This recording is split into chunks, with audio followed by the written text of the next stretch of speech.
이번에는 2018학년도죠. 2018학년도 6월 평가원 수리카형 30번 마지막 문제죠.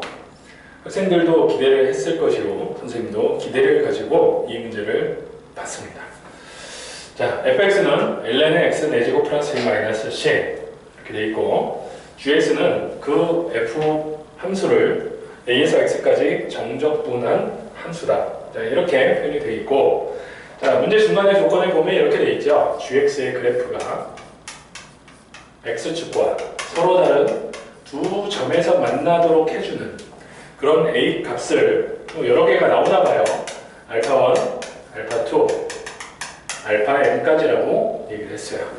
그리고 그 알파들 중에서 a 값들 중에서 가장 작은 값을 고정시켜 놓고 가나의 조건을 말하고 있어요. 그리고 구하라는 건 결국 뭐냐면 m 값이 문제 무슨 얘기예요? 그런 a가 몇 개 있느냐 그 소리겠죠. 그리고 k라는 상수 둘 사이의 관계를 통해서 결정을 해야 될 것이고 2의 c제곱 구하라는 거예요. 그러면 가해 조건부터 한번 보죠. 가해 조건을 보니까 gx가 인테그랄 알파1에서부터 x까지 ft dt라고 할 때죠.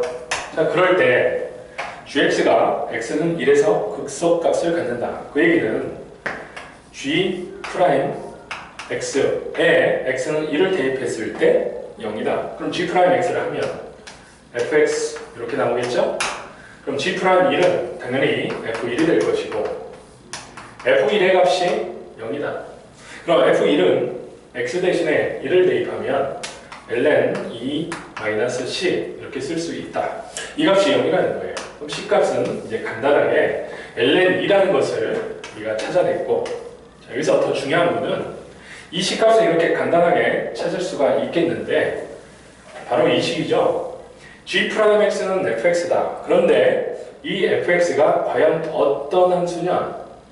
함수가 주어질 때는 우리가 항상 어떤 함수인가, 어떤 성질을 가졌는가, 그래프가 어떤 식으로 개형이 나타나겠는가를 생각해 볼 필요가 있죠. fx 무슨 함수입니까? 그렇죠, 우함수예요. 그러면 이 표현을 우리말로 되어 있잖아요. 식으로 한번 표현한다면 g'x가 우함수다. 즉 g'x와 뭐가 같다? 그렇죠, g'-x가 같다. 이렇게 쓸 수 있을 거예요. 그러면 양쪽을 미분해보죠. 미분이 아니라 미분 돼 있죠. 적분해보자. 적분하면 gx가 되고 적분하면 마이너스 g 프라임 마이너스 x. 자, 상수가 어떻게 다른지는 몰라. 그래서 c라고 씁시다. 그러면 이제 이렇게 되죠. 이걸 통해서 우리는 gx 플러스 g의 마이너스 x가 어떤 상수다 이렇게 쓸 수 있다는 걸 알 수 있죠. 그러면 보십시오. x에 0을 대입하면 g0, g0, 이 g0이에요. 그럼 결국 이 c 대신에 우리가 이 g0을 대입할 수 있고 이걸 통해서 우리가 아주 중요한 사실을 알게 된다. 그게 뭘까요? 그렇지. gx가 0, g0에 대하여 대칭이다. 즉, 점대칭이라는 사실을 알 수가 있죠. 자, 이 문제의 열쇠를 하나로 얘기해라. 그러면 선생님은 이 부분을 열쇠라고 말하고 싶어요. 열쇠다. 자, 열쇠에 해당하는 거기 때문에 잘 보이는 곳에 한번 기록을 해놓읍시다. gx는 어떤 함수다? 0, g 0에 대하여 대칭인 점대칭 함수다. 그러면 gx의 개형을 생각할 때는 뭐가 필요하냐면 g'x 그것이 바로 fx인데 fx의 그래프를 생각하기 어렵지 않죠. 왜? 우함수예요. 우함수. 그럼 이 우함수는 일단은 x축에서 어떤 점을 갖는가? x에 0을 대입해 봅시다. x에 0 대입하는 순간 0-ln 2. 그래서 바로 이 점을 갖게 돼요. 마이너스 ln 2겠죠. 그리고 x에 뭘 대입하면 0이 되는가? 1 대입하면 ln 2 빼기 ln 2 0이 되네요. 그래서 이 값은 1이에요. 1. 우함수니까. 자, 그리고 x가 커지면 커질수록 커지는 증가함수. 자, 이 정도 형태로 상상을 해놓자. 우함수니까 마이너스 1,0도 지나겠죠. 그래서 fx 그래프가 이렇게 생겼다 라고 우리는 생각할 수 있고, 중요한 건 뭐냐면 gx를 생각할 때는 이 fx가 gx의 도함수이기 때문에 fx의 부호를 살펴봐야겠죠. 그럼 부호를 살펴봤더니 마이너스 1보다 작을 때는 부호가 플러스예요. 이 도함수의 부호가. 그리고 마이너스 1과 1 사이일 때는 마이너스 1보다 오른쪽에서는 플러스. 즉 gx는 어떻게 생겼느냐? 이렇게 생긴 거죠. 마이너스 1에서 극대, 1에서 극소를 가지면서 증감이 교차되고, 어떤 점? 그렇죠. 0,g0에 대하여 대칭인 그런 함수가 gx라는 함수다. 그래프는 이렇게 생겼다. 그러면 문제의 조건에서 gx가 x축과 서로 다른 두 교점, 이렇게 나와 있죠. 서로 다른 두 교점을 갖게 만들어주는 그런 a값을 알파1에서 알파2이라고 했다. 그럼 gx의 그래프가 저렇게 생겼으니까 어때요? x축과 두 번 딱 만나려면 이 점에서 접하거나, 여기는 x값이 마이너스 1이야. 이 점에서 접하는 거겠죠. 즉 x가 1일 때 접한다. 누구와 접한다? 그렇죠. x축과 접한다. 이거예요. 그러면 이 y좌표는 g-1인데 g-1이 0이거나 또는 g1이 0인 그런 상황을 만들어주는 a다. 그럼 그런 상황을 만들어주는 a를 한번 써보죠. g-1이 0이 되도록 하는 a. 그런데 이 표현에 의하면 뭐라고 되어 있냐면요, gx는 정적분이에요. 그래서 g-1은 a에서 마이너스 1까지 ft dt가 되는 거죠. 0이래요. 그러면 fx의 그래프를 보셔야겠죠. fx의 그래프에서 a에서부터 마이너스 1까지 정적분했더니 0이다. 당장 생각나는 값은 a 값은 마이너스 1이면 되겠죠. 그럼 마이너스 1에서 마이너스 1, 윗끝 아래끝이 같으니까 0이 될 거야. 그러면 그 조건을 만족시키는 a 중에 하나, 마이너스 1, 이것을 알파라고 쓰자. 몇 번째인지는 모르니까 여기 순서는 아직 보류. 그리고 또 하나, a에서부터 마이너스 1까지를 한번 이렇게 써봅시다. 마이너스 1에서 a까지 ftdt가 0이다. 자, a 값이 마이너스 1보다 클 수도 있는 거죠. 그럼 마이너스 1부터 해서 어느 지점까지 적분을 했더니 여기는 마이너스예요. 정적분하면 부호가 마이너스 나올 거야. 플러스인 부분 상쇄시키는, 즉 두 부분의 넓이가 같다면 정적분했을 때 0이 나올 거라고요. 그 지점이 뭐가 되면 a가 되면 그럼 0이 된다. 그러면 이 점 모르겠지만 a가 될 수 있겠다. 그런 알파가 될 수 있겠다. 그럼 마찬가지로 생각하면 g의 1이 g의 1이 a에서부터 1까지 ftdt인데 이 값이 또 0이 된다면 앞에서 봤던 것처럼 g의 1이 0이 된다면 x축과 접하면서 서로 다른 두 개의 교점을 갖게 되겠죠. 그럼 마찬가지로 a는 1일 때 라고 생각할 수 있어. 그러면 이 1이라는 점도 알파들 중에 하나라는 거예요.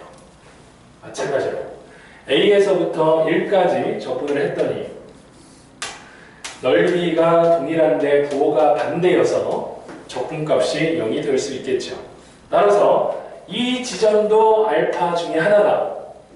다 찾았으니 우리 순서를 한번 매겨보자. 제일 작은 것부터 1, 2, 3, 4 이렇게 표시를 하래요. 관찰 한번 해보세요. 알파2랑 알파3 어때요? 서로 부호 반대. 마이너스 1과 1이야. 알파1과 알파4도 어떻게 했어요? 동일한 가운데 값에 대해서 대칭인데 넓이가 같아야 상쇄시키는 놈이겠죠.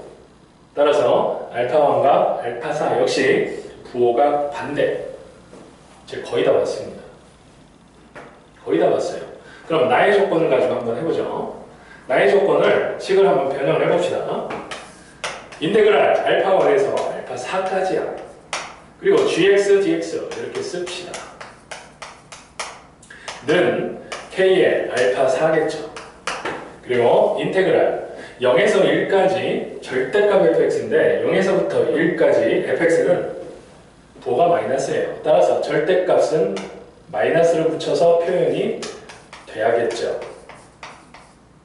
그리고 이 부분을요, 우리 이렇게 봅시다. 알파1은 뭐냐면 마이너스 알파 4였어요. 그럼 여기서 떠오르는 게 뭡니까? 기함수, 우함수에 대한 얘기예요. 마이너스 a에서 a까지 적분했다. 기함수가 들어있으면 0이 돼버려. 우함수가 들어있으면 0부터 a까지를 2배 해. 맞죠? 그러면 이 gx는 기함수도 아니고 우함수도 아니에요. 하지만 우리가 알고 있는 사실 적어놨죠? gx는 뭐에 대하여 대칭이다? 그렇죠. 0,g0에 대하여 대칭이란 말이에요. 0,g0에 대하여. 그럼 이렇게 써봅시다. 한번. 마이너스 알파 4에서 알파 4까지 gx 마이너스 g0 한번 써보죠. 왜 이렇게 썼을까? gx가 지금 0,g0에 대하여 대칭이에요. 그런 함수가 gx란 말이지. 그런데 이 gx를 말이에요. 지금처럼 여기서 마이너스 g0을 해주게 되면 이 점도 평행이동해서 0,0으로 바뀔 거라고요. 여전히 대칭점은 대칭점이야. 그러면 gx 빼기 g0은 어떤 함수인데 원점 대칭, 즉 기함수가 된다는 거죠. 그럼 여기에 없었던 g0을 뺐으니까 플러스 g0 이렇게 써주면 어떻게 됩니까? gx-g0까지 해서 기함수, 즉 원점 대칭. 그런데 마이너스 알파 4에서 알파 4까지 적분하니까 이 적분은 그냥 0이 되는 거예요. 그래서 이 적분값은 최종적으로 2알파 4 g0 이렇게 나옵니다. 그럼 이제 이 g0을 살펴봐야겠죠. g0이 과연 뭔가? 자, a가 알파 1일 때라고 했으니까 g0은 인테그랄 알파 1에서 0까지 f t dt 이렇게 쓸 수 있네요. 그러면 함수 다시 돌아옵니다. fx의 함수를 봤을 때 알파 1에서부터 0까지 이 적분을 하라는 거예요. 자, 그런데 보세요 한번. 알파 1에서 어디까지가? 1까지가 0이었다고요. 알파 1에서 1까지 적분이 0이었다. 그렇다면 알파 1에서부터 여기까지는 뭐냐? 뭐라고 하면 될까? 자, 써보자 한번. 인테그랄 알파 1에서 1까지 ftdt가 뭐냐면 알파 1에서 0까지 와 0에서 1까지를 더한 건데 그 값이 적분값이 0이다 이렇게 된 거예요. 그러면 우리가 지금 구하려고 하는 g0 즉 알파 1에서 0까지 이 적분값은 뭐라고 대체시킬 수 있느냐? 이 값에 마이너스 붙인 거다 이렇게 쓸 수가 있겠죠. 따라서 이 주어진 식 이 알파 4승 g0은 이 4승이 아니죠. 이 알파 4 0에서 1까지 ft dt 마이너스 붙여주면 는이 되겠죠. 그냥 마이너스 2알파 4 0에서 1까지 이해되시죠? 이 값은 뭐다? 이거에 마이너스 붙인 거다. 그럼 이제 좌우변을 한번 비교를 해보죠. 자, 좌우변을 비교를 해보자. 마이너스 2알파 4에 0에서 1까지 ftdt는 마이너스 k 알파 4에 0에서 1까지 fx dx 뭐가 보이시죠? 어떻게 됩니까? 지워지네. 약분되네. 0이 아니니까. 그리고 알파 4도 분명히 0이 아니에요. 지워지네. 따라서 k 값은 2구나 m은 4였죠. 왜? 알파가 4개까지 있었어. k는 2예요. 2의 c제곱은 2의 ln 2입니다. 그래서 2가 되겠죠. 그럼 4, 2, 2. 답은 422일까요? 아니죠. 곱하기 하니까 8이 16. 그래서 정답을 얻게 되는 거다. 자, 이 문제의 핵심이라고 한다면 그 중에 하나를 한번 꼽아봐. 그러면 어떤 얘기를 할 수 있을까요? gx가 점대칭이라는 거예요. 이 대칭성은 뭘로부터 얻었습니까? gx를 미분한 fx. 그 fx가 우함수라는 걸로부터 얻어냈다. 그래서 그 부분을 계속해서 적용해서 우리가 답에 접근하고 있죠. 자, 여러분이 꼭 필요한 내용들을 습득하시고 자기 걸로 만드는 게 중요하다고 봅니다. 자, 수고하셨습니다.